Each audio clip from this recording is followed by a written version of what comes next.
Hello everyone and welcome to game number 2 between Meatspin as the purple Zerg spawning in the bottom right of Entombed Valley and Artanis, the teal Zerg, the teal Protoss. I guess Meatspin switched races. Yes, actually his main is Zerg, but he said he hates Zerg versus Protoss, so I'm a bit surprised to see him choosing to go with Zerg on this game. Yeah, very, very weird. Very weird. Very cool though. And the lovely voice you just heard is of course Arcanine, who is co-casting with me tonight. He helped organize this Golden Below 5, which is very, very exciting. So, and I've casted several of his games. He's a very good Zerg player. And yeah, so thanks a lot, Arcanine, for being here with me tonight. No problem. This is great. Thank you for casting it. Oh yeah, no problem. I know that from my tournament that having your games casted just means a whole lot. You just get to go back and watch. I actually won my tournament because of your cast or someone's cast because I wasn't building workers and I learned that from the cast and managed to fix it. It's just really helpful at improving. Yeah, and because sometimes go ahead. Okay, sometimes you just don't know, you don't see these things, and if someone just points it out, suddenly you can fix a huge hole in your play. Yeah, absolutely. Another really important thing is sometimes it's hard to feel motivated to practice StarCraft 2. I know a lot of people who love the game, they love to watch it, and hey, I'm here guilty of this, but you're just like, I need something to make me practice. And a lot of times for me it's just coming up with a new build or coming up with a new strategy or seeing a pro player play or watching an MLG and getting excited. But one thing that can really, really motivate players, especially in the lower leagues, like the Golden Below, is to have your game casted and to hear someone be excited about you playing StarCraft, and that will make you want to continue playing and want to keep getting better. And it's just exciting to have your game casted by someone else, and so that's a huge reason as to why I like to cast other players' games and I like to do these tournaments. Is I really want people to feel motivated to play StarCraft, and I really want people to enjoy StarCraft, and I think this is a great way to do it. Yeah, on the other hand, back to the game, the Zerg player actually took a 15 hatch versus Protoss, and the Protoss went Forge before Nexus, which generally makes the 15 hatch extremely risky, but fortunately the Protoss scouted the wrong way. Yeah, absolutely. So that scouting really got kind of lucky there. And Artanis went Forge Forge Cannon, which is like one of the most unorthodox walls I've seen. But we'll see how it works. That looks like one of my walls. Yeah. Excuse me, I just had a panic sneeze attack there. My goodness. I didn't hear what you said. I just kind of said yeah and agreed as I was sneezing. Don't worry, it was perfect. Okay, good. Good. So Artanis is taking up his Nexus. The 15 hatch coming out from Meatspin has finished, and he's getting his spawning pool up. So, you're the Zerg player here. I'm a Terran player, of course. How do you feel about Meatspin's build right now, and how do you feel about this double gas that he's going for? I think he's taking. I'm not sure if he's trying to do the Stefano style or if he's just doing his own thing. If he's doing his own thing, I'm impartial to it. I don't know. I'll withhold my judgment. But if he's trying to do the Stefano style, he needs way more drones before he gets gas. Yeah, absolutely. Personally, I don't like the Stefano style because you're just sitting there waiting for his attack. Right. And using these slow clunk units. I'm finding myself, I like going 14-14, getting speed, and then just having map control and being really annoying. Yeah, that's actually the style I kind of favor as well. As we see, Artanis puts down 3 more gateways. I do apologize, my screen just like totally flipped out on me. But everything's good. Everything is good in the hood as Meatspin takes his 3rd base. So, pretty usual timing for Meatspin. Not the earliest 3rd hatch, not the latest. Pretty good timed, actually, in my opinion. And he's going to be getting that double Evo chamber up. Yeah, this is really going to come back and bite him, I think. Those gas geysers, because he's taking the 3rd base, so I think he is trying to go Stefano style, but he just doesn't have enough drones, and he doesn't need this gas at all. Right. Unless this might be better time. It looks like he does have enough for the upgrade, so maybe he knows what I'm doing. I'm doing something wrong, but I know that I tend to have trouble. He's only at 37 drones. He needs way more than that. Yeah. And you can see he's out of minerals. Yeah, absolutely. But at the same time, that's pretty good. You really want to be low on minerals. We can see he's keeping on his injects. His queen energy is actually just about perfect in his main and in his natural. Natural's looking really good too. So I think Meatspin is actually playing on the ball. I like his Zerg a lot more than I like his Protoss. And I do apologize for doing this in the cast, but Arcanine, Angry Probes just messaged me, and since he is one of the people running this tournament, I think I will message him in cast, which is a little bit unprofessional, but I'm going to do it. I apologize. Well, Boisterous is the one with the screen, so it doesn't really... No one will see it, so no one would have known had you not mentioned it. That's... Well, I am frapsing. For it to go up on YouTube, so... just telling him I'm in the gold and below. Just letting him know. Hopefully there's not any kind of miscommunication or something going wrong. Otherwise, I'm sure he would notify me. So we see some Zerglings moving out across the map. I like this play by Meatspin, just getting some map control, seeing what is going on. I think the danger zone for Meatspin is kind of past.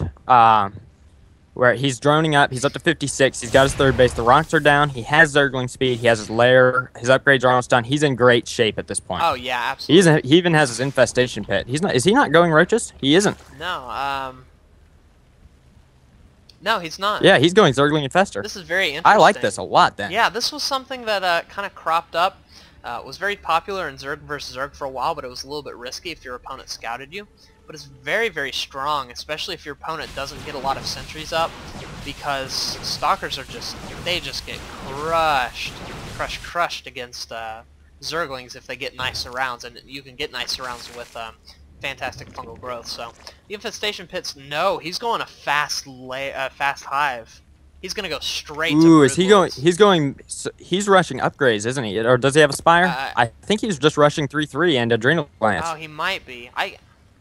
I feel like he should put down what the I'd Spire do though, because 3/3 yeah. Zerglings aren't going to lend themselves towards a very easy late game if he doesn't have the tech he needs to get the Broodlords.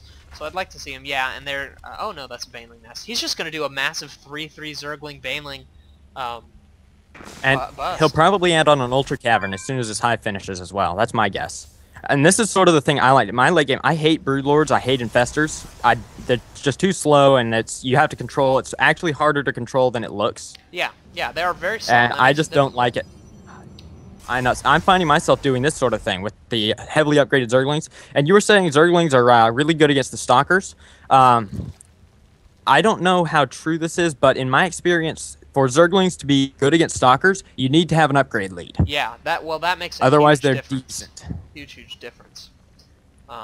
Which is what he actually has. He has 2/2 almost done. His opponent has no upgrades. One attack is a little over halfway done. So I think this is looking really good for Meatspin. Absolutely, and he could build with the money he has and with the amount of larvae he has sitting around. He could just max on Zerglings and Banelings, and there's his Ultra Cavern. Yeah, so he is going that Zergling Ultralisk play. It has been very popular. I haven't seen it too much in PvZ, or ZVP I should say, but I'm excited to see it. I think it'll work quite nicely in this game.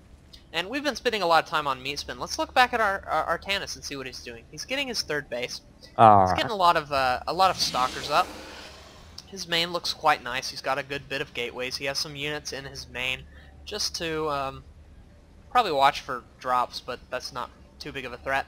He's also getting this double robotics facility, which actually, if he decides to get Colossi, it's going to be very good against the Zerglings. But oh, some Stalkers caught in the middle of the map right now. Zerglings streaming around, and oh man, a great blink. Nice blink. Oh, so fantastic. And is he going to be able to get home? I think he's going to make it back to the cannons. Yeah, he makes it back to the cannons. However, at what cost? Oh, this blink.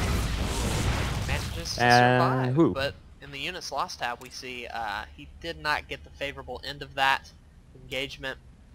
Fortunately, he did save his Stalkers, so that is a plus. Now, I like this queen out here spreading the creep. That is so important. I was on a losing streak, and the creep is what's been turning it around. It is such an important thing to have in any matchup as Zerg, because it just makes you so much more effective. You won't get caught off guard by drops or anything of the sort. You'll see it coming from miles away. It's such a good thing to have.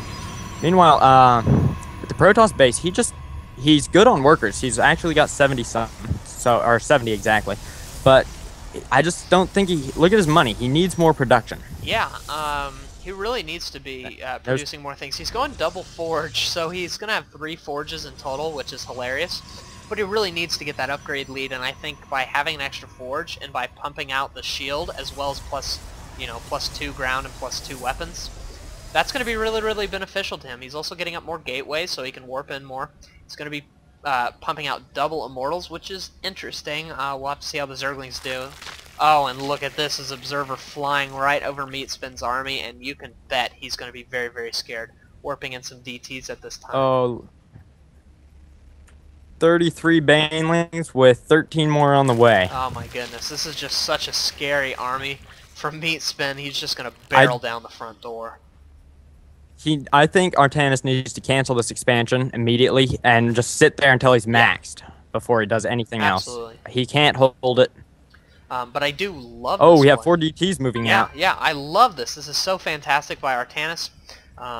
Oh, is Meatspin going to see it? Oh, and he sees it. He does see it. He really needs an overseer. He sees it. Hold position. Oh, so there it smart. Is. If he just detonated a few of those Banelings, he could kill that. Absolutely. Oh, he just like did that. It. Such a great play.